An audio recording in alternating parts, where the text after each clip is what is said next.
we're looking forward to getting back on the court, try to rectify the defense, since obviously it wasn't a very good outing Saturday with the defense into the floor. So, Ole Miss is a good team.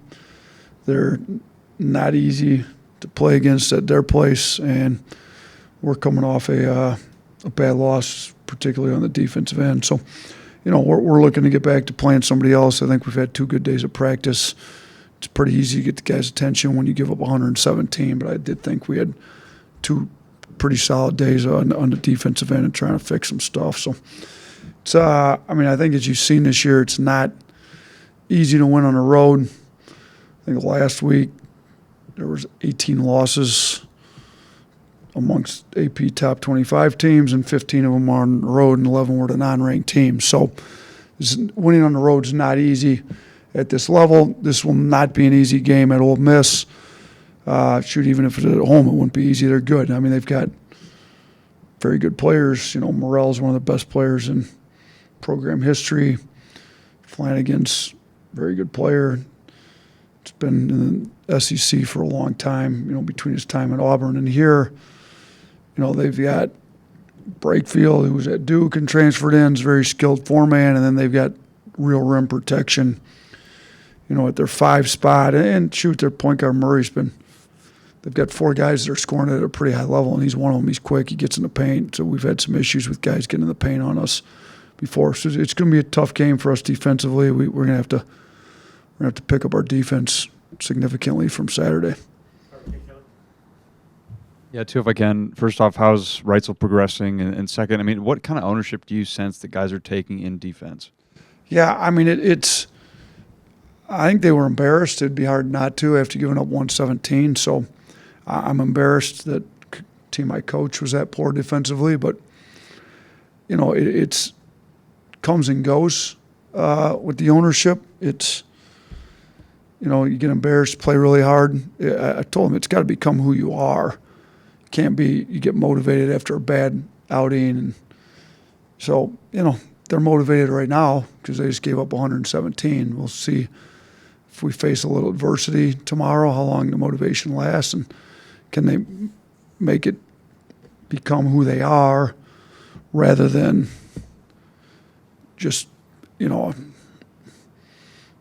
short motivational, I'm going to play hard because I got embarrassed the last play or the last game or the last 4 minutes. So I do think enough of them care, but we'll see if they care enough to make a lasting change. And then Reitzel with the head injury stuff, it's every day you got to reevaluate, make sure he's not getting a headache. So he's still not 100% going to play tomorrow. But, it's like every morning you got to wake up for Clark and Dr. Bittner are the ones that are handling that. But, yeah, it'd be nice to have him back sooner rather than later, but you also don't want to rush him because these things could go on and on if you don't handle it correctly in the right manner. So we're going to do it the right way and not rush him back, but looking forward to getting him back as soon as we can. You've had a lot of success coming off of losses, being able to bounce back from losses, especially in SEC play this year. What do you think about this group has led to that, and have you seen some of those same things over the past couple of days? Yeah, I think we got some competitors with some pride. You go down the list. I thought Aaron Estrada's been great in practice, his defensive effort.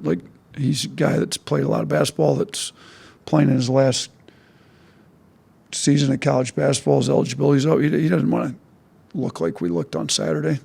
I don't want us to look like that for him. Think about, I thought Grant Nelson's been a lot better. His leadership, Nick Pringle's had 2 of the best days he's ever had.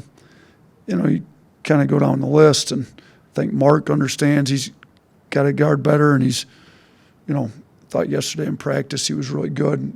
That was our one hard day we went. We wasn't going to kill him the day before a game, but we were off Sunday. We went hard yesterday. We went long. We went hard for the end of February. And I think there's a lot of guys, Ryland's one of our better defenders, and he wasn't where he needed to be for us against Kentucky. I think guys have some pride that, you take a loss, we're definitely not coming back and playing bad back-to-back. So, it's going to be hard to get this win on the road, but I think our guys are going to play extremely hard trying to get the win.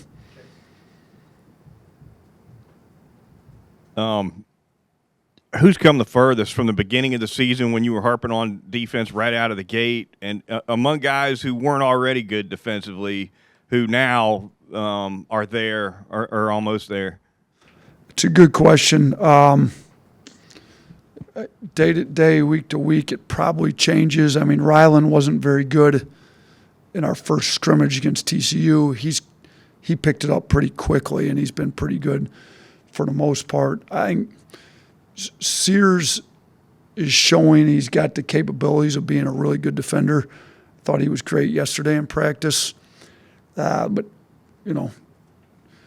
it's probably a little too early to say if he's, we'll see over the next 2 weeks how much he improves. Like Sam Walters was a disaster on defense at the beginning of the year, like, to put it bluntly, and he knows it. And he just never really had to guard anybody.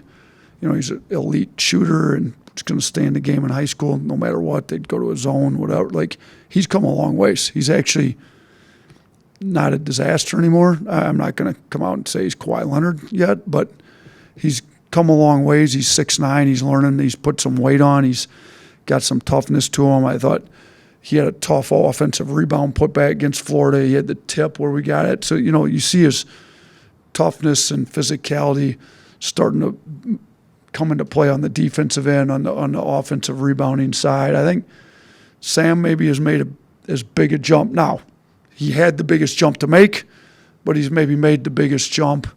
And, he wasn't very good against Kentucky.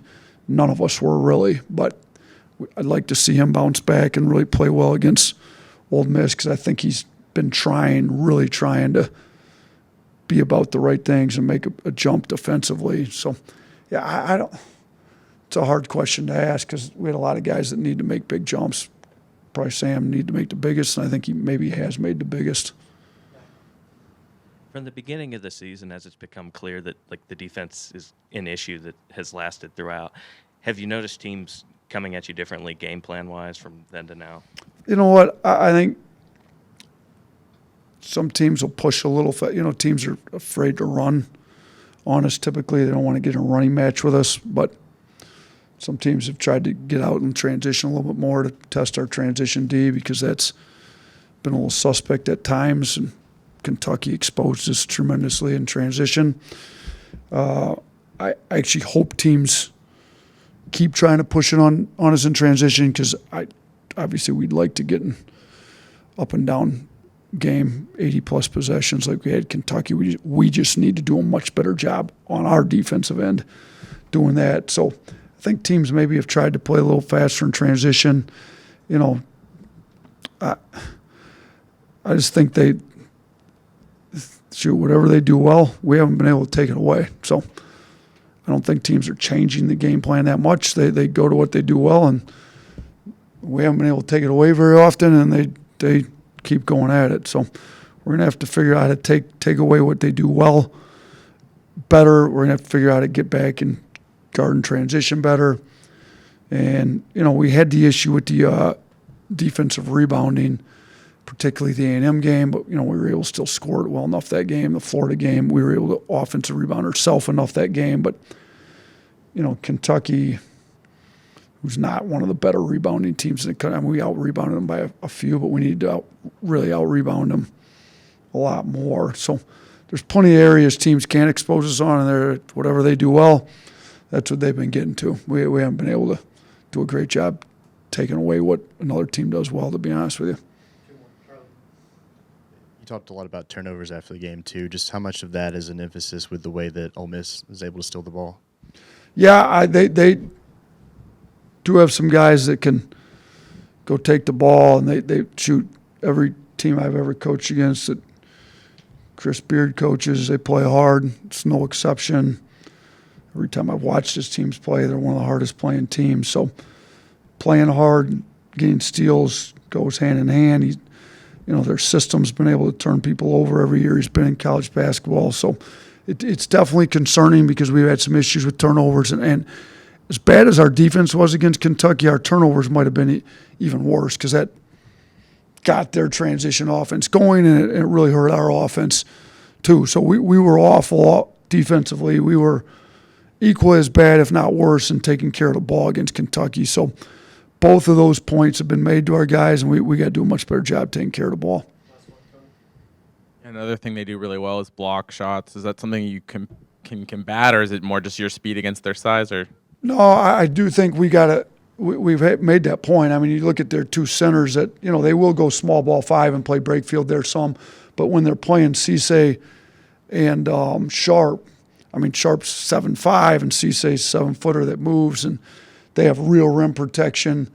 So when we get it, I told our guys, a block shot at the rim is just almost as bad as a turnover. It ignites the break the other way. So, you know, we've got to make better rim decisions. We didn't make great ones against Kentucky all the time. We got in there, jumped in the air, got caught, turned it over on a live ball, jumped in there, threw it up, got blocked because Ugana's a great shot blocker for Kentucky as well. So when we do get to the rim and the shot blockers in front of us, we've got to make better rim decisions. The play is not to just shoot with a 7'5" guy in front of you or 7'1", whatever Cisse is. Like, we've got to find the open man.